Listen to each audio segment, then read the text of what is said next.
Hello नमस्कार दोस्तों, मैं नितिन वालिया। कैसे हो आप लोग सभी। आज हम लोग डिस्कस करेंगे प्राचीन भारतीय इतिहास के महत्वपूर्ण प्रश्नों को, जो एसएसटी टीजीटी के लिए और हिस्ट्री पीजीटी वालों के लिए बहुत ज़्यादा महत्वपूर्ण प्रश्न होने वाले हैं। इस वीडियो को पूरा देखें एंड स्टार्ट हम लोग करें सबसे पहले क्वेश्चन के बारे में। रंगपुर, जहां हड़प्पा की समकालीन सभ्यता है, वो कौन से स्टेट में स्थित है या कौन से क्षेत्र में स्थित है? क्या इसका सही आंसर है पंजाब में? क्या ऑप्शन नंबर सेकंड है पूर्वी उत्तर प्रदेश? क्या ऑप्शन नंबर सी है सौराष्ट्र में? और क्या ऑप्शन नंबर डी है राजस्थान? तो इसका सही आंसर होगा option number C is the right. Saurashtra के अंदर रंगपुर स्थित है और सौराष्ट्र हमारा गुजरात के अंदर स्थित है। और ध्यान रखेंगे ये इसकी आर्कियोलॉजी साइट है। और इंडस वैली सिविलाइजेशन जो एक हमारे दक्षिण एशिया की सबसे बड़ी सिविलाइजेशन रही है, जिसकी खोज दयाराम साहनी ने 1921 में की थी। और पहला नगर जो खोजा था वो हड़प्पा नगर खोजा था, जो रावी नदी के तट पर पाकिस्तान में स्थित है। आज नंबर नेक्स्ट हम लोग बात करें प्रश्न की, तो वो है हमारा भारतीय उपमहाद्वीप में कृषि के प्राचीनतम साक्ष्य कहाँ से मिले हैं? देखो, प्राचीन साक्ष्य जो कृषि के मिले हैं वो कहाँ से मिले हैं? क्या ऑप्शन नंबर फर्स्ट है कि ब्रह्मगिरी से मिली हैं? क्या ऑप्शन नंबर बी है बुर्ज होम से मिले हैं? क्या ऑप्शन नंबर सी है कोल हीड हवा से मिले हैं? या ऑप्शन नंबर डी है हमारा कि मेहरगढ़ से मिले हैं? तो उसका सही आंसर हो जाएगा option number D is the right है। मेहरगढ़ जो आज पाकिस्तान में स्थित है, वहाँ से पहली बार हमारे प्राचीनतम कृषि के साक्ष्य मिले हैं। और ये हमारा क्वेश्चन जो है भारतीय उपमहाद्वीप, देखो आप कहोगे जी भारत से सबसे प्राचीनतम साक्ष्य जो है वो उत्तर प्रदेश के संत कबीर नगर जो है वहाँ से मिले हैं अगर देखा जाता है। लेकिन इसने कहा कि भारतीय उपमहाद्वीप के अंदर कुछ कंट्रीज़ आती है, जैसे इंडिया है, पाकिस्तान है, नेपाल है, भूटान है, म्यांमार है। तो ये सारे के सारे भारतीय उपमहाद्वीप का ही हिस्सा है, इंडियन सब कॉन्टिनेंट का हिस्सा है। तो यहाँ पर ध्यान रखेंगे ये इसका सबसे सही आंसर है। मेहरगढ़ से कृषि के प्राचीनतम साक्ष्य मिले हैं। नंबर नेक्स्ट हम लोग बात करिए प्रश्न की, तो वो है कि निम्नलिखित में से किसको चालकोलिथिक युग के नाम से भी जाना जाता है? क्या वो नंबर फर्स्ट है ऑप्शन है कि पूर्व पाषाण युग के, या फिर नवपाषाण युग को, या फिर ताम्रपाषाण को, क्या वो लोह युग को? तो इसका सही आंसर हो जाएगा option number second is the right है। देखो, हमारा जो स्टोन एज चलता था, स्टोन एज मतलब पाषाण काल चलता था। पाषाण काल के भी 3 काल हैं हमारे, एक तो पूरा पाषाण काल, मध्य पाषाण काल, नवपाषाण काल। तो उनमें से उनको हटा दो, वो और पीछे प्राचीन काल के थे वो। लेकिन उससे जब आगे आता है इतिहास, आगे बढ़ते हैं लोग, तो वहाँ पर एक स्टार्ट होता है ताम्रपाषाण, क्योंकि सबसे पहली जो धातु थी पूरे विश्व की वो थी एक तांबा, जिसको खोजा गया था। फिर तांबे और फिर स्टोन को, मतलब तांबे के और पत्थर के औजार बनाने शुरू कर दिए गए थे लोगों ने। तो उसे ही हम लोग ताम्रपाषाण युग कहते हैं, और ताम्रपाषाण युग को ही हम लोग चालकोलिथिक इसके नाम से भी जाना जाता है। और इसका सबसे महत्वपूर्ण एक साइट थी जिसे बुर्ज होम कहते हैं। बुर्ज होम जो जम्मू कश्मीर में स्थित है, जहां पर कहा जाता है कि मानव के साथ कुत्ते को दफनाने के अवशेष मिले हैं। वो भी सही क्वेश्चन पूछा जाता है एग्जाम में कई बार ऐसे। तो नंबर नेक्स्ट हम लोग बात करेंगे प्रश्न की, तो वो है हमारा बड़ा ही अच्छा क्वेश्चन है। वो है कि निम्नलिखित में से किन स्थानों से मध्य पाषाण काल के पशुपालन के प्रमाण मिलते हैं? तो क्या वो बोरी से मिलते हैं, क्या वो आधे से मिलते हैं, क्या वो बागोर से मिलते हैं, क्या वो लखनिया से मिलते हैं? देखो ध्यान रखेंगे, यहाँ पर क्वेश्चन पूछा गया कि किन स्थानों पर मध्य पाषाण काल के पशुपालन के अवशेष मिलते हैं। देखो, जिस समय मानव स्थायी हुआ था, पशुपालन पालना शुरू कर दिया उसने, इसके अलावा खेती करना शुरू कर दिया गया था, तो मध्य पाषाण काल के अंदर ये लगभग हुआ है। लेकिन भारत के अंदर वो कौन सा स्थान है जहाँ पर ये मिले हैं इसके प्रमाण? तो है बागोर डिस्ट्रिक्ट जो राजस्थान में स्थित है, और एक आदमगढ़ डिस्ट्रिक्ट है, आदमगढ़ जो मध्य प्रदेश के अंदर स्थित है। तो इन 2 जगह को ही एक चिन्हित किया जाता है, या प्रसिद्ध जगह है जहाँ पर जिनको लेकर क्वेश्चन आते हैं कि मध्य पाषाणकालीन पशुपालन के अवशेष कहाँ से मिले हैं। तो बागोर और आदमगढ़ 2 डिस्ट्रिक्ट है अलग अलग राज्यों के अंदर। नंबर नेक्स्ट हम लोग बात करेंगे प्रश्न की, तो वो है उस स्थल का नाम बताइएगा जहाँ से प्राचीनतम स्थायी जीवन के प्रमाण मिलते हैं। देखो, स्थायी परमानेंट लोग जहाँ पर रहना शुरू कर दिया गया था, एक सेटल होने शुरू हो गए थे लोग, तो वो स्थान कौन सा है? क्या ऑप्शन नंबर फर्स्ट है धोलावीरा? क्या ऑप्शन नंबर सेकंड है किले गुंज मोहम्मद? क्या ऑप्शन नंबर सी है कालीबंगा? क्या ऑप्शन नंबर डी है मेहरगढ़? तो मेहरगढ़ इसका बिल्कुल सही आंसर हो जाएगा हमारा। क्यों? क्योंकि मेहरगढ़ जो आज पाकिस्तान में स्थित है, जहाँ पर पहली बार एक उपमहाद्वीप में, भारतीय उपमहाद्वीप में कृषि के अवशेष मिले हैं। और वहीं पर क्या हुआ था कि मेहरगढ़ में वहीं पर लोगों ने रहना स्टार्ट कर दिया गया था, पहली बार सेटल होने स्टार्ट हो गए थे। तो ये एक सबसे प्राचीनतम अवशेष हमें मिलते हैं स्थायी जीवन के। नंबर नेक्स्ट हम लोग बात करेंगे प्रश्न की, तो वो है बहुत ही अच्छा क्वेश्चन है कि ऋग्वेद में निम्नांकित किन नदियों का उल्लेख अफगानिस्तान के साथ आर्यों के संबंध का सूचक है? देखो, आर्यों के संबंध का मतलब आर्य लोग जो थे उनके जो वर्णन मिलता है उनके बारे में, तो अफगानिस्तान से जिस समय वो भारत में एंट्री करी उन्होंने पंजाब वाले रीजन में, तो यहाँ पर कहा जाता है कि किन 2 नदियों का वर्णन उसमें किया गया है जो हमारे ऋग्वैदिक काल में आर्यों से संबंधित है। तो यहाँ पर क्या ऑप्शन नंबर फर्स्ट है अस्किनी, क्या ऑप्शन नंबर सेकेंड है कुभा या क्रुमा, ऑप्शन नंबर सेकेंड है परुष्णी, क्या ऑप्शन नंबर डी है हमारा विपाशा या शतुद्री। तो इसका सही आंसर हो जाएगा option number B is the right answer है कुभा और क्रुमो। नंबर नेक्स्ट हम लोग बात करें प्रश्न की, ओके, वो है कि वैदिक नदी, हमारे देखो वैदिक नदी के नाम मैं बात करूँ आपसे कि वैदिक काल में जो आज की वर्तमान नदियां हैं उनके नाम कुछ और हुआ करते थे। तो यहाँ क्वेश्चन पूछा गया कि वैदिक नदी अस्कनी का पहचान निम्नांकित नदियों में से किस एक के साथ की जाती है। तो अस्कनी किसका नाम था? तो क्या ऑप्शन नंबर फर्स्ट है व्यास का, क्या चिनाब का, क्या फिर रावी का, क्या झेलम का? तो इसका सही आंसर होगा option number B is the right है, चिनाब नदी को ही अस्कनी नाम के नाम से जाना जाता था। और ध्यान रखेंगे एक जो सिंधु की भारत के अंदर सहायक नदियां हैं जैसे झेलम है, चिनाब है, रावी है, व्यास है, सतलज है, तो ये नदियां हैं। तो चिनाब नदी जो है वो हिमाचल प्रदेश से जिसका उद्गम स्थल है, और ये कहा जाता है कि चिनाब नदी सबसे लंबी सहायक नदी है सिंधु की, जो भारत से होकर पाकिस्तान में और फिर उसके बाद सिंधु में मिल जाती है। तो नंबर नेक्स्ट हम लोग बात करें प्रश्न की आगे, ओके, बड़ा अच्छा क्वेश्चन है कि आरंभिक वैदिक साहित्य में सर्वाधिक वर्णित नदी कौन सी है? देखो सबसे प्रारंभिक जो वैदिक साहित्य रहा है हमारे इंडिया में, तो उसके अंदर सर्वाधिक वर्णित नदी कौन सी है? क्या वो सिंधु नदी है, क्या शतुद्री नदी है, क्या वो सरस्वती नदी है, क्या वो फिर गंगा नदी है? देखो शतुद्री नदी का मतलब हो रहा है यहाँ पर सतलज नदी, तो कोई इनमें से कौन सी नदी है? तो इसका सही आंसर हो जाएगा option number A is the right है, सिंधु नदी का वर्णन सबसे ज़्यादा बार किया गया, क्योंकि आर्य जो थे वो उधर साइड से, मतलब अफगानिस्तान से मैदानी भाग से होते हुए सीधा ये पंजाब वाले रीजन में जो आज पाकिस्तान का रीजन है, तो उससे होते हुए सीधा एंट्री करी उन्होंने इंडिया के अंदर, तो ये कहा जाता है। और ये जो सिंधु जो एक नदी है, तो इसीलिए यहाँ पर सबसे बड़ी सबसे लार्ज नदी उस समय की उस साइड में वही थी, तो यहाँ पर ध्यान रखेंगे। तो इसका इसीलिए सही आंसर हो जाएगा सिंधु नदी जो है वैदिक साहित्य में सर्वाधिक वर्णित नदी। और देखो हाँ, सबसे पवित्र नदी किसे माना गया है? तो सबसे पवित्र नदी माना गया है वो है सरस्वती नदी को, ठीक है। इसके अलावा यमुना नदी का 3 बार जिक्र किया गया है जो इसमें वैदिक साहित्य के अंदर, और क्योंकि गंगा नदी थोड़ा हट के थी, वो पूर्व साइड में पड़ रही थी उन लोगों के, वो पूर्व साइड में पड़ रही थी, और ये हमारे उस साइड की नदियां हैं जिस साइड में वैदिक साहित्य जो मतलब आर्य लोग जो थे उनकी सभ्यता फूली फली थी, तो वो वाली नदियां हैं ये।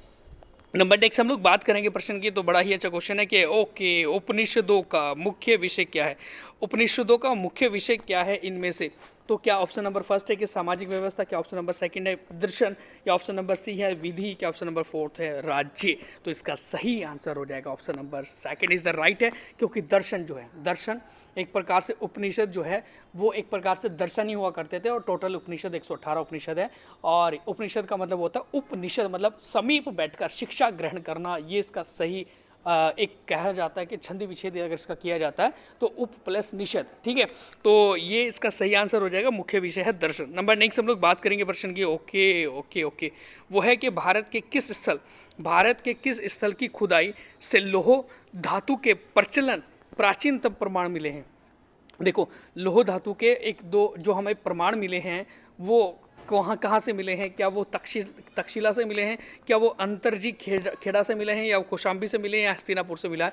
तो इसका सही आंसर हो जाएगा option number D is the right है, हस्तिनापुर से एक हमें खुदाई के प्रमाण या खुदाई के दौरान जो एक लौह धातु के प्रमाण मिले हैं, तो वो है हस्तिनापुर इज द राइट है। नंबर नेक्स्ट हम लोग बात करेंगे प्रश्न की, ओके, तो वो है निम्नलिखित में से किसका संकलन ऋग्वेद पर आधारित है? किसका संकलन, मतलब कहने का तात्पर्य यह है कि जो वो लिखा गया था वेद वो एक ऋग्वेद पर आधारित है, वो इनमें से कौन सा वेद है? तो क्या वो ऑप्शन नंबर फर्स्ट है यजुर्वेद, क्या सामवेद, क्या अथर्ववेद, या उपरोक्त में से कोई नहीं? देखो ध्यान रखेंगे, ये कहा जाता है कि जो 1700 कुछ करके जो रचनाएं थी, मंत्र थे वो सामवेद के अंदर, तो वो उनमें से मोस्टली जो एक मंत्र रहे हैं, रचनाएं रही हैं, वो ऋग्वेद पर आधारित रही है, तो इसीलिए कहा जाता है कि ऋग्वेद पर आधारित जो हमारा वेद था वो है Samaveda is the right answer हो जाएगा, option number B is the right है। नंबर नेक्स्ट हम लोग बात करेंगे प्रश्न की, ओके, तो वो है कि निम्नलिखित में से किस एक वैदिक साहित्य में मोक्ष की चर्चा की गई है? मोक्ष मिलता है या मोक्ष की प्राप्ति होनी चाहिए, किस प्रकार से होनी चाहिए, वो सारा वर्णन जो है वो वैदिक साहित्य में कहाँ पर मिलता है। क्या वो ऋग्वेद के अंदर है, क्या वो ब्राह्मण वेद के अंदर है, या वैदिक के है, या उपनिषद के अंदर है। तो इसका सही आंसर हो जाएगा option number D is the right है। जो उपनिषद है, उपनिषद के अंदर ही हमें प्राप्त होता है वैदिक साहित्य। देखो, उपनिषद को किसी और अन्य नाम से भी जाना जाता है, उसे कहते हैं वेदांत। वेदांत, वेदांत मतलब वेदों का अंतिम भाग किसे कहा जाता है, उपनिषद को कहा जाता है। तो नंबर नेक्स्ट हम लोग बात करेंगे प्रश्न की, ओके, वो है वैदिक काल में जानवर को अघन्य माना जाता था। कौन से जानवर को अघन्य माना जाता था? तो क्या वो ऑप्शन नंबर बैल है, क्या वो भेड़ है, यहाँ पर ही भेड़ लिखा हुआ। नंबर नेक्स्ट है गाय, फिर क्या वो है हाथी। तो इसका सही आंसर क्या होगा? तो ऑप्शन नंबर ऑब्वियसली बात है कि सी इज़ द राइट होगा। क्यों? क्योंकि गाय, जिसे आज भी सबसे पवित्र पशु माना जाता है भारतीय मतलब परंपरा के अनुसार, सनातनी में या वैदिक साहित्य के अंदर, तो यहाँ पर भी इसीलिए ये कहा जाता है कि वैदिक काल में एक गाय माता एक ऐसी जानवर थी जिसे अघन्य कहा जाता था, कि जिसकी मृत्यु नहीं की जाए, जिसको नहीं मारा जाए, उसे अघन्य कहा जाता है। तो नंबर नेक्स्ट हम लोग बात करेंगे प्रश्न की, तो वो है अवेस्ता और ऋग्वेद में समानता। अवेस्ता जो है क्या है और ऋग्वेद क्या है, तो इसे हम लोग समझेंगे अभी। तो अवेस्ता और ऋग्वेद में समानता है। अवेस्ता किस क्षेत्र से संबंधित है? तो अवेस्ता क्या वो भारत से, क्या वो ईरान से, क्या इजराइल से, क्या वो मिस्र से संबंधित है? तो उसका सही आंसर हो जाएगा ऑप्शन नंबर 20 द राइट है, ईरान से संबंधित है अवेस्ता। देखो ध्यान रखेंगे, इस प्रकार से जिस तरीके से भारत के अंदर ऋग्वेद एक सबसे प्राचीन वेदों के अंदर आता है और बहुत सारी एक हमें ज्ञान की प्राप्ति होती है ऋग्वेद के अंदर, और इसी प्रकार से अवेस्ता जो है वो ईरान के अंदर लिखा गया प्राचीन काल का ग्रंथ है, और इसी प्रकार से उसके अंदर भी बहुत ज़्यादा नॉलेज वाली बात की गई है अवेस्ता के अंदर। तो ये इसलिए दोनों आपस में एक दूसरे से समानता रखते हैं। तो नंबर नेक्स्ट हम लोग बात करेंगे प्रश्न की, तो बड़ा अच्छा क्वेश्चन है कि वो है वैदिक कर्म कांड में होत्र का संबंध किससे है? तो होत्र का मतलब क्या होता है? क्या ऑप्शन नंबर फर्स्ट है ऋग्वेद, क्या नंबर सेकंड है यजुर्वेद, या ऑप्शन नंबर अथर्ववेद है, क्या ऑप्शन नंबर डी है सामवेद? तो इसका सही आंसर हो जाएगा option number A is the right है। क्यों? क्योंकि जो ऋग्वेद है ना, ऋग्वेद को जो पढ़ने वाले ऋषि हुआ करते थे उसे क्या कहा जाता था? होत्र कहा जाता था। तो ठीक है, सबके ऋषियों को अलग अलग नाम से जाना जाता था, जो इनको लिखते थे, पढ़ते थे, या जिनको सर्वाधिक ज्ञान हुआ करता था किसी एक वेद का। तो ऋग्वेद को पढ़ने वाले ऋषि को क्या कहा जाता था? होत्र कहा जाता था। नंबर नेक्स्ट हम लोग बात कर ले प्रश्न की, त्रिपिटक ग्रंथ किस धर्म से संबंधित है? क्या वो वैदिक धर्म से संबंधित है, क्या बौद्ध धर्म से संबंधित है, क्या शैव धर्म से संबंधित है, क्या वो जैन धर्म से संबंधित है? देखो बहुत अच्छा क्वेश्चन है ना। त्रिपिटक मतलब जिसे 3 टोकरियों के नाम से भी जाना जाता है, और सुत पिटक, विनय पिटक, अभिधम पिटक, ये 3 पिटक हैं, और बहुत ज़्यादा साहित्य लिखा हुआ है उनके अंदर। कथा लिखी हुई है या गाथा लिखी हुई है, जो जितने भी हमारे बौद्धिस्ट हैं उन लोगों की, तो इसीलिए ये बौद्ध धर्म से संबंधित होगा। B option is the right है। ध्यान रखेंगे, त्रिपिटक ग्रंथ किससे संबंधित है? बौद्ध धर्म से संबंधित है। 3 पिटक होते हैं। नंबर नेक्स्ट हम लोग बात कर ले प्रश्न की, ओके, बौद्ध संघ में भिक्षुणी के रूप में स्त्रियों के प्रवेश अनुमति बुद्ध द्वारा दी गई थी। मतलब बुद्ध के द्वारा स्त्रियों को प्रवेश की अनुमति जो दी गई थी, उन्हें भिक्षुणी बनाया गया था, वो कहाँ पर बनाया गया? क्या वो ऑप्शन नंबर फर्स्ट है श्रावस्ती में, क्या ऑप्शन नंबर सेकंड है कि वैशाली में, क्या ऑप्शन नंबर सी है राजगृह में, या ऑप्शन नंबर डी है कुशीनगर में? तो इसका सही आंसर हो जाएगा option number A is the right है, श्रावस्ती। तो नंबर नेक्स्ट हम लोग बात करेंगे प्रश्न की, तो वो है हमारा कि गौतम बुद्ध के बारे में निम्न में से कौन सा सत्य है? तो इनमें से कौन सा सत्य होगा कथन? कैसे? नंबर फर्स्ट होगा कि वे कर्म में विश्वास करते थे। देखो हाँ, वो कर्म में विश्वास करते थे, ये बात सही हो जाएगा। उसके बाद ऑप्शन नंबर सेकेंड है कि आत्मा का शरीर में परिवर्तन मानते थे। आत्मा का शरीर में परिवर्तन होता है, चेंज होता है, ठीक है भाई, कभी ये आत्मा यहाँ से निकलेगी, कहीं और चली जाएगी, कहीं और से कहीं और चली जाएगी, तो ये बात सही है। उसके बाद ऑप्शन नंबर थर्ड है कि हमारा निर्वाण प्राप्ति में विश्वास करते थे। ठीक है भाई, निर्वाण प्राप्ति होती है, महापरिनिर्वाण जिसे हम लोग कहते हैं आज के टाइम में, मोक्ष की प्राप्ति कहते हैं।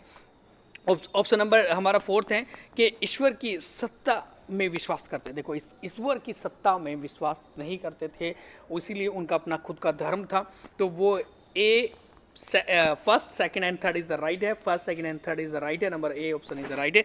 नंबर नेक्स्ट हम लोग बात करेंगे प्रश्न की, तो अच्छा क्वेश्चन है हमारा कि निम्न में से किस बौद्ध साहित्य में महात्मा बुद्ध के नैतिक एवं सिद्धांत संबंधित प्रवचन संकलित है? मतलब किसके अंदर ऐसा कौन सा पिटक है हमारा जिसके अंदर बुद्ध धर्म या बौद्ध धर्म से संबंधित नैतिक और सिद्धांत संबंधित है या प्रवचन दिए गए हैं, क्या वो विनय पिटक है, क्या जातक पिटक है, क्या अभिधम पिटक है, सूत्र पिटक है।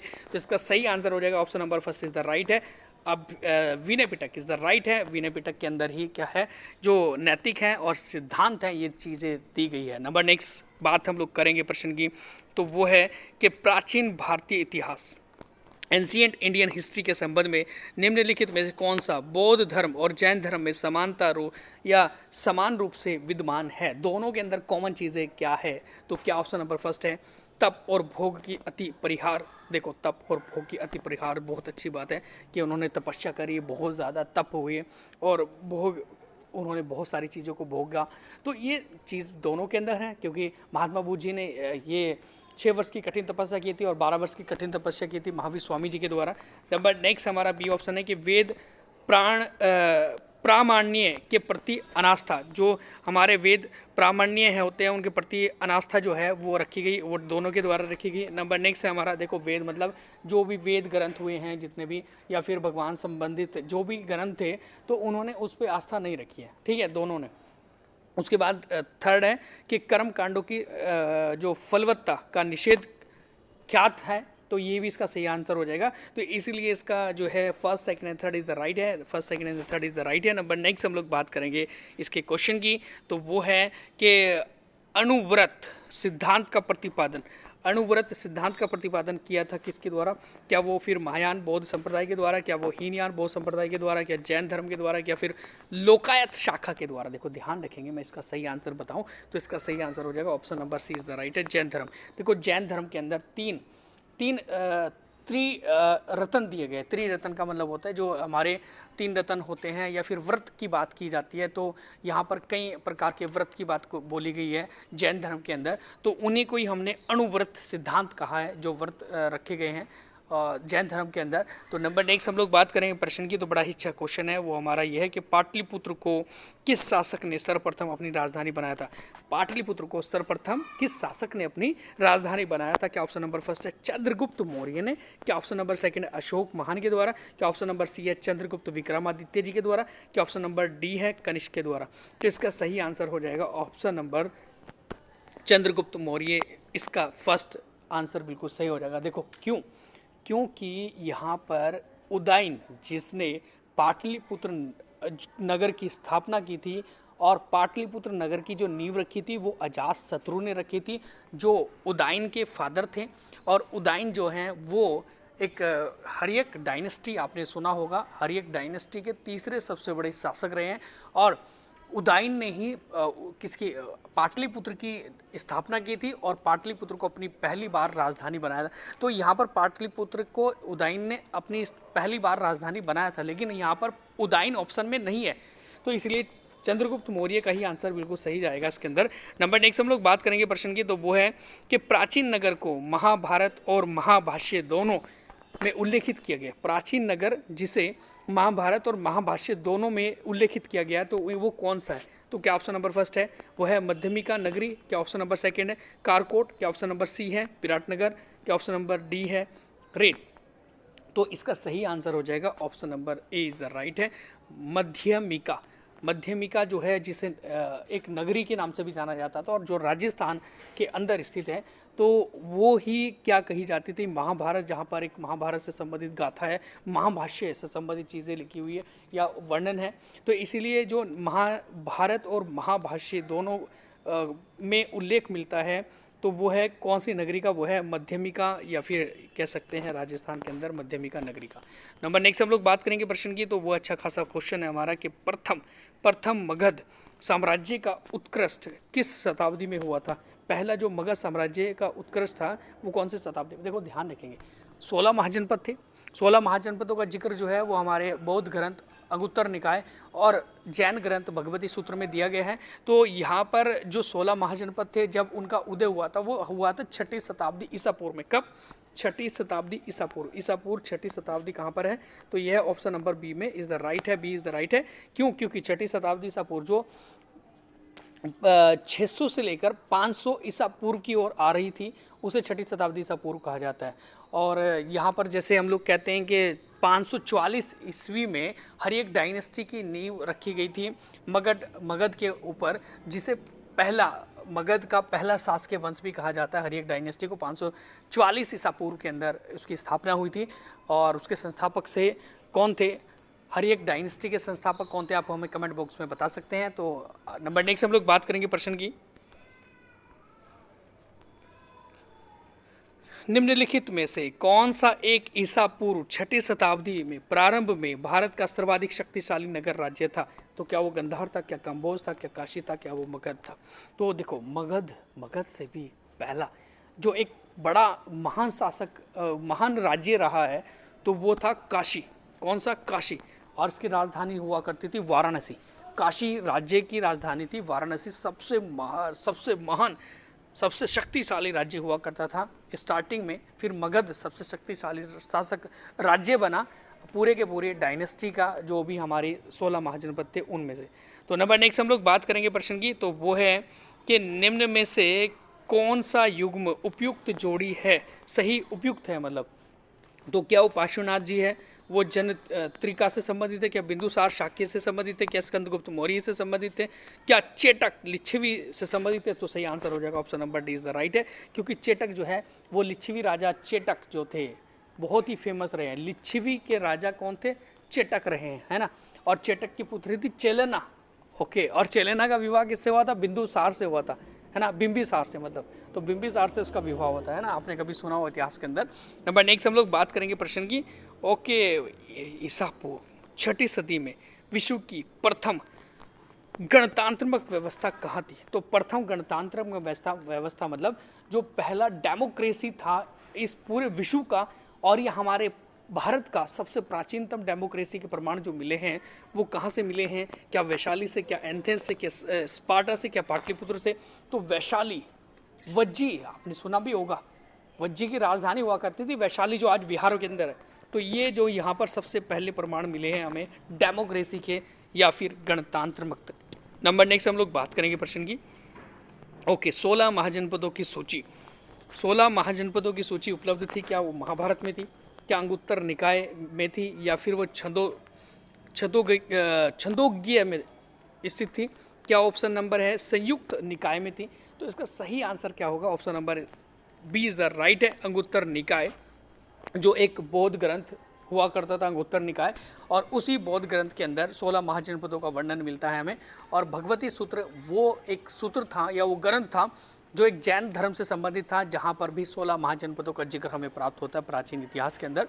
तो नंबर नेक्स्ट हम लोग बात कर लेंगे प्रश्न की। दो बहुत ही अच्छा क्वेश्चन है कि भारत में सिकंदर की सफलता निम्न कारणों से हुई थी। तो वो कौन से कारण है जिनके कारण सफलता मानी जाती है सिकंदर की? सिकंदर ने 326 ईसा पूर्व में भारत पर आक्रमण किया था, पंजाब पर, और पंजाब के राजा हुआ करते थे उस समय पोरस। तो क्या कारण रहा था सफलता का? तो ऑप्शन नंबर फर्स्ट है कि उस समय भारत में कोई केंद्रीय सत्ता नहीं थी। ठीक है जी, ये बात सही है, क्योंकि घनानंद उस समय शासक था मगध का। घनानंद ने अपने साम्राज्य तक सीमित था, ना कि वो केंद्रीय सत्ता थी उस पर, है ना। उससे केंद्रीय सत्ता के लिए सहायता भी मांगी गई थी कि भाई ठीक है, कौटिल्य के द्वारा सहायता मांगी गई, लेकिन उसने क्या किया? ठुकरा दिया था कौटिल्य का प्रस्ताव।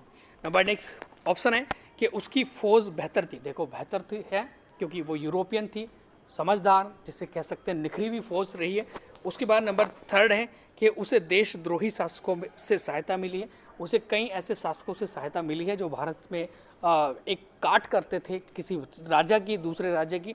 तो देशद्रोही तो देखो इंडिया के अंदर पहले से ही थे, ठीक है। तो वो तो कोई ऐसी बड़ी बात नहीं है, जो अंग्रेज़ों के टाइम में भी रहे हैं, मुगलों के टाइम में भी रहे हैं, दिल्ली सल्तनत वालों के टाइम में भी रहे हैं।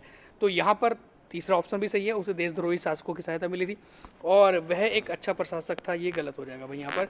तो यहाँ क्या है कि 1 2 3 इज द राइट है, B option is the right है। ओके, नंबर नेक्स्ट हम लोग बात करेंगे प्रश्न की। युद्ध भूमि में बड़ी संख्या में सैनिक मारे जाने या आहत हो जाने के बाद किस भारतीय गण या राज्य की स्त्रियों ने सिकंदर के विरुद्ध शस्त्र धारण कर लिए थे? ठीक है, शस्त्र धारण किए थे उन्होंने। तो बहुत ज़्यादा गुस्से में आक्रोश थी, क्योंकि वहाँ के पुरुष जो है बहुत ज़्यादा मात्रा में मारे गए थे सिकंदर के द्वारा, जिस समय उसकी सेना इंडिया के अंदर आई। और उसके बाद क्या हुआ कि वहाँ की स्त्रियों ने अपने शस्त्र उठाए और लड़ना शुरू किया। एक महान तक का प्रतीक दिखाया जाता है उस टाइम में प्राचीन काल में, वो कौन से जगह की महिला थी? क्या वो ऑप्शन नंबर फर्स्ट है अभिसार, क्या वो गलू साई, या फिर कठ, या वो मसमग? देखो मसमग की वो महिला थी जो पंजाब रीजन के, जो पाकिस्तान वाले रीजन में आज चला गया, तो वहाँ की वो महिला थी जिन्होंने पूरी तरीके से शस्त्र उठाए थे उस टाइम पर सिकंदर के खिलाफ। नंबर नेक्स्ट हम लोग बात करेंगे प्रश्न की। ओके, निम्नलिखित में से किस एक अभिलेख में अशोक के व्यक्तित्व का नाम का उल्लेख मिलता है? देखो अशोक का नाम अशोक था, ये हमें कौन से एक अभिलेखों से प्राप्त होता है? तो इनमें से क्या ऑप्शन नंबर फर्स्ट है कालसी, क्या ऑप्शन नंबर सेकंड है रुमनी देई, क्या ऑप्शन नंबर सी है विशिष्ट कलिंग राजादेश, क्या ऑप्शन नंबर डी है मौस्की? देखो मौस्की मध्य प्रदेश में स्थित एक अभिलेख था, और जहाँ से लघु अभिलेख किसे कहा जाता है, और यहाँ से अशोक के अभिलेख, अशोक के नाम का अभिलेख मिलता है। इसके अलावा मौस्की जो है ना, मौस्की कर्नाटक में, ठीक है, कर्नाटक में स्थित है। और इसके अलावा जो गुर्जरा था वो मध्य प्रदेश में स्थित था, ठीक है। और इसके अलावा एक नेत्तूर था वो कर्नाटक में स्थित है। तो इन सारी जगह से लगभग क्या है, हमें एक अशोक के नाम का उल्लेख मिलता है कि अशोक एक अशोक नाम से ही जाना जाता था उस टाइम पर भी, जिस समय अभिलेख लिखे गए थे, उनका शासन हुआ करता था। तो नंबर नेक्स्ट हम लोग बात करेंगे प्रश्न की, तो ध्यान रखेंगे, बड़ा अच्छा क्वेश्चन है। निम्नलिखित वेदक्यों में से एक वेद के अशोक के प्रस्तर स्तंभों के बारे में गलत है। प्रस्तर का मतलब होता है हमारे जो पत्थर के स्तंभों में से गलत है। कौन सा ऐसा एक वर्णन है जो एक प्रस्तर स्तंभों के बारे में गलत दिया गया है? तो क्या ऑप्शन नंबर फर्स्ट है इन पर बढ़िया पॉलिश थी। देखो ध्यान रखेंगे, पत्थरों पर अच्छी पॉलिश किया करते थे, बढ़िया फर्स्ट क्लास टनाटन, जिस समय उनको लिखा जाता था, उन लिखने के बाद उनको फिनिशिंग दी जाती थी, ये बात सही है। ऊपर से सेकंड है हमारा, सेकंड ऑप्शन है कि अखंड है। अखंड मतलब सही है, अखंड टूटे हुए नहीं थे, खंडित नहीं थे, अखंड बिल्कुल सीधे साधे, मतलब साफ सुथरे करके जो पत्थर रहते उन पर लिखा जाता था लेख। सी ऑप्शन है कि स्तंभों का शेप्ड शुंडाकार होता था, जो उनकी सेफ हुआ करती थी, मतलब उनकी जो आकार हुआ करता था, तो उनकी आकार जो था वो शुंडाकार हुआ करता था। ज़्यादातर पत्थर जो थे वो इस तरीके से शुंडाकार पहले पत्थर हुआ करते थे सीधे, उनके बाद नीचे से उनका मुड़ाव किया जाए, तो ये शुंडाकार हुआ करता था। ऑप्शन नंबर डी है कि ये स्थापत्य संरचना के भाग थे। देखो ये गलत हो जाएगा, स्थापत्य जो संरचना थी उसके भाग नहीं थे। स्थापत्य मतलब स्थापत्य कला कहते हैं ना, जिसे चित्रकारी कहते हैं, तो चित्रकारी का वर्णन नहीं है इसमें तो सिर्फ लेखन है, सिर्फ लेख लिखा जाता था। तो ये इसका गलत हो जाएगा, डी ऑप्शन गलत है, और नहीं तो सारे तीन ऑप्शन राइट है। नंबर नेक्स्ट हम लोग बात करेंगे प्रश्न की, तो वो है कि अशोक के निम्न अभिलेखों में से पूर्ण रूपेण धार्मिक सहिष्णुता के प्रति समर्पित कौन सा अभिलेख था? मतलब जिसमें सेकुलर की बात बोली गई है, जिसमें सेकुलरिज्म की बात बोली गई है, जिसमें कहा गया है कि सभी जो एक इस राज्य में रहने वाले लोग हैं, चाहे वो किसी भी लोगों को किसी भी चीज़ को मानते हो, चाहे कोई बौद्ध धर्म को मानता हो, चाहे कोई जैन धर्म को मानता हो, चाहे वैष्णव धर्म को मानता हो, कोई भगवान शिव को मानता हो, कोई ग्रंथों को मानता हो वैदिक काल के, तो उन सब की जो एक आस्था है उसको ठेस नहीं पहुंचाई जाएगी। वो अपनी तरफ से अपने जो एक आस्था है उसको बनाए रखें, तो उसमें राजा कोई हस्तक्षेप नहीं करेगा। ये वाली बात कौन से अभिलेख में बोली गई है अशोक के द्वारा? तो वो था अभिलेख ऑप्शन नंबर इसमें 20 द राइट है। 12वें अभिलेख के अंदर ये वाली बात बोली गई है। ओके, और अगर कभी क्वेश्चन पूछा जाता है कि कलिंग युद्ध का वर्णन कौन से अभिलेख में किया गया है अशोक के, तो वो होगा option number A is the right है। और टोटल अभिलेख कितने थे अशोक के? तो वो थे टोटल 14 बड़े अभिलेख रहे हैं अशोक के। नंबर नेक्स्ट हम लोग बात करें, ओके, कलिंग युद्ध। देखो वही क्वेश्चन आ गया अगला वाला कि कलिंग युद्ध विजय तथा क्षत्रियों का वर्णन अशोक के किस शिलालेख रॉक एडिक्ट में मिलता है? कौन से शिलालेख के अंदर ये मिलता है कलिंग युद्ध का वर्णन? तो अभी इससे पहले हम लोग डिस्कस कर ही रहे थे, वो था हमारा शिलालेख 13। तो शिलालेख 13 जो है कलिंग युद्ध हुआ था, आपने कभी सुना होगा, 261 ईसा पूर्व में हुआ था। और इसी युद्ध के बाद में अशोक ने बौद्ध धर्म को स्वीकार किया था और उन्होंने लड़ाई झगड़े करना बंद कर दिया था। नंबर नेक्स्ट हम लोग बात करेंगे प्रश्न की। ओके, क्वेश्चन है हमारा कि निम्न कथनों पर विचार कीजिएगा, कौन सा कथन इनमें से सही होगा? तो ऑप्शन नंबर फर्स्ट है हमारा कि अंतिम मौर्य शासक जो था वो बृहदर था, उसकी हत्या उसके प्रधान सेनापति ने की थी। वो तो ठीक बात है भाई, है ना। तो पुष्यमित्र शुंग के द्वारा उसकी हत्या कर दी गई थी, जो अंतिम शासक हुआ करता था मौर्य वंश का, बृहदर। नंबर सेकेंड है अंतिम शुंग राजा देवभूति की हत्या उसके ब्राह्मण मंत्री, ठीक है, वासुदेव कर्ण ने की थी, ये भी सही है। और उसके बाद है ऑप्शन हमारा कि आंध्र मतलब आंध्र सातवाहन वंश ने कण्व राजवंश के अंतिम शासक का पद वंचित कर दिया गया था, ये भी सही है। तो option number first, second and third is the right है, बिल्कुल सही आंसर हो जाएगा। नंबर नेक्स्ट हम लोग बात करेंगे प्रश्न की। ओके, बहुत अच्छा क्वेश्चन है। निम्नलिखित में से किस शासक को सर्वप्रथम सोने के सिक्के जारी करने का श्रेय दिया जाता है? देखो ध्यान रखेंगे, कौन सा ऐसा वंश था जिसमें सर्वाधिक सोने के शुद्ध सिक्के जारी हुए थे? वो था कुषाण वंश। और कुषाण वंश में किस शासक ने पहली बार सोने के सिक्के प्रचलित किए थे? तो ये भी तो पता होना चाहिए ना। तो क्या वो ऑप्शन नंबर फर्स्ट है फुजुल फडविसिस, क्या वो ऑप्शन नंबर सी है हमारा, मतलब ये भी होना चाहिए कनिष्क प्रथम, या ऑप्शन नंबर सी है हमारा विम फडविसिस, या ऑप्शन नंबर डी है हुविश्क। तो इसका सही आंसर हो जाएगा ऑप्शन नंबर ये सी इज द राइट है। देखो इसी मानेंगे इसको, विम फडविसिस कौन थे? जो कनिष्क थे ना, कनिष्क महान शासक, जो भारत के प्राचीन काल के महान शासक रहे हैं, जिनके टाइम में चौथी बौद्ध संगीति हुई थी कुंडलवन कश्मीर में, और उन्होंने बौद्ध धर्म को 2 भागों में विभाजित कर दिया था उसी संगीति के दौरान। हीनयान और महायान, वही कनिष्क जिसकी 2 राजधानी थी तक, एक तो पाकिस्तान में पुरुषपुर पेशावर, और एक ये मथुरा के अंदर उत्तर प्रदेश में। और उसी कनिष्क के जो फादर थे उनका नाम था विम कडफिसेस, जो थे उनके फादर थे। इन्हीं को कहा जाता है कि इन्होंने सर्वाधिक, मतलब स्टार्टिंग में सोने के सिक्के प्रचलित किए थे, तो ये श्रेय इनको जाता है। नंबर नेक्स्ट हम देखो, हाँ एक बात और, जो कनिष्क जो कुषाण वंश थे ना, कनिष्क जो थे वो कुषाण वंश से संबंधित थे, और कुषाण वंश के जो संस्थापक थे वो ऑप्शन नंबर जो फर्स्ट दिया गया ना इसमें, कुजुल फडविसिस जो थे वो कुषाण वंश के संस्थापक कहे जाते हैं। नंबर नेक्स्ट हम लोग बात करेंगे प्रश्न की। तो अच्छा क्वेश्चन है, पहला ईरानी शासक जिसने भारत के कुछ भागों को अपने अधीन कर लिया था, जो सिंधु वाला एरिया था ना, सिंध वाला एरिया जो पाकिस्तान से, तो ईरान के शासक थे को उस समय कोई मुस्लिम तो हुआ नहीं करता था ईरान में, क्योंकि उस समय 544 या 540 की बात है, उस समय तो इस्लाम धर्म का उदय ही नहीं हुआ, ठीक है। तो उस टाइम की ये बात है, तो उस टाइम पे ईरान के अंदर कोई यहूदी हुआ करते थे या फिर क्रिश्चियन हुआ करते थे। तो ईरान शासक जिसने भारत के कुछ भाग को अपने अधीन कर लिया था, क्या वो फिर साइरस थे? क्या ऑप्शन नंबर सेकंड है हमारा कैम्बिसिस थे? क्या ऑप्शन नंबर सी है डेरियस प्रथम थे? क्या ऑप्शन नंबर डी है शहार्थ थे? तो इसका सही आंसर हो जाएगा option number first is the right है। 540 से 544 के आसपास की ये बात है, ईस्वी में, है ना।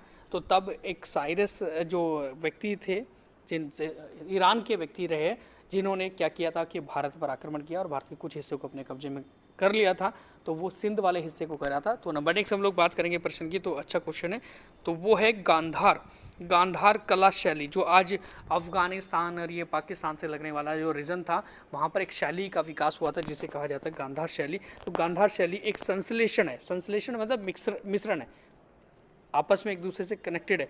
तो किसकी है? क्या वो भारतीय तथा फारसी कला की? क्या ऑप्शन नंबर सेकंड है भारतीय तथा चीनी कला की? क्या ऑप्शन नंबर सी है भारतीय कला तथा तुर्की की? ऑप्शन नंबर डी है हमारा भारतीय तथा यूनानी की। तो सही आंसर हो जाएगा option number A is the right है।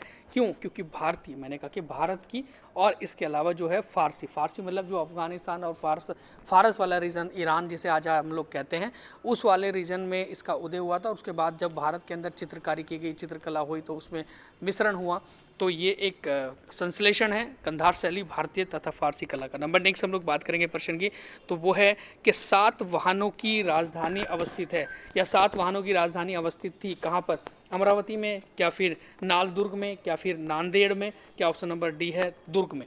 तो इसका सही आंसर हो जाएगा option number first is the right है। क्यों? क्योंकि अमरावती का मतलब होता है जहाँ एक अमरावती दो है, एक तो आंध्र प्रदेश की राजधानी अमरावती, और एक है हमारा अमरावती महाराष्ट्र के अंदर, ठीक है। तो महाराष्ट्र वाला जो रीजन है जिसमें हम लोग प्रतिष्ठान कहते हैं जिसे, तो प्रतिष्ठान हम आंध्र सातवाहन वंशों की राजधानी हुआ करती थी, जिसे अमरावती के नाम से भी जाना जाता है। तो ये इसका सही आंसर हो जाएगा option number first. Number next हम लोग बात करें प्रश्न की, तो वो है कि पश्चिमी भारत में, किसमें? पश्चिमी भारत में प्राचीनतम शैलकृत गुफाएं कहाँ हैं? शैलकृत गुफाएं मतलब एक शैल का मतलब होता है चट्टानकृत, जो चट्टानों पर पाई गई एक गुफाएं थी, या चट्टानों की गुफाएं थी। तो वो प्राचीन काल की कहाँ से मिलती है हमें? पश्चिम में। तो क्या वो नासिक, एलोरा, अजंता? क्या ऑप्शन नंबर बी है चुनार, कल्याण, पीतल, खोरा? क्या ऑप्शन नंबर सी है अजंता, माजा, कोंडेन? क्या ऑप्शन नंबर डी है भाजा, पीतल, खोरा या कोडेन? तो इसका सही आंसर हो जाएगा option number A is the right है। बेसिक सी बात है, सिंपल सी बात है कि नासिक, एलोरा और अजंता की गुफाएं प्राचीन काल की गुप्ता डायनेस्टी की संबंधित रखती हैं हमारे, और तब से लेकर उसके अंदर चित्रकारी की जा रही है ना। बहुत एक अच्छी खासी ऐतिहासिक गुफाएं हैं हमारे भारत के अंदर, पश्चिमी भारत के अंदर। तो ये थे आज के बड़े महत्वपूर्ण इतिहास से संबंधित प्रश्न। अगर आपको हमारी वीडियो, हमारी जानकारी अच्छी लगी तो प्लीज़ हमारे चैनल को सब्सक्राइब करें, हमारी वीडियो को लाइक करें एंड वीडियो को शेयर करें। Thank you so much.